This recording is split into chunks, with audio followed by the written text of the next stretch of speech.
U.S. stocks, a bit of a mixed reaction to the U.S.-China headlines over the weekend. Before we start, a quick word from our sponsor. This video is brought to you by FXEmpire, the world's leading retail brokerage firm offering ultra-fast execution and no overnight fees. Look for a link in the description below. Disney looks like it's going to gap higher at the open for Monday, as it obviously is feeling very good after the headlines from the weekend of the United States and China may be working together. But we also have to keep in mind that the earnings call was just on Wednesday and it was better than anticipated. So at this point in time, it looks like it's going to jump about $3, maybe even as much as $4 right at the open. Netflix looks as if it is just kind of hanging out, and that does make a certain amount of sense.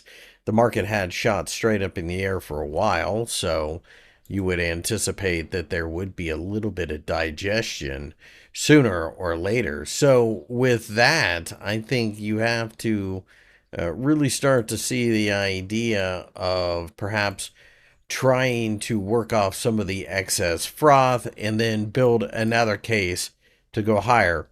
It's a little bit of a drop towards major support, maybe even as much as $100, although I don't think we dropped that far. But sideways action for a while can work off some of this froth just as much as a pullback. So one or the other is more likely to happen than just continuing to go higher. Spotify looks like it's going to open pretty much flat after Friday's close, but it's also worth noting that we did just recently break out to a fresh new high in Spotify, and we are stabilizing at these lofty levels. With that, I think you still have a buy on the dip scenario, and I do think that this is a market that has support going back multiple places, and the most obvious one to me is $600, but you could also make an argument that $625 also offers support.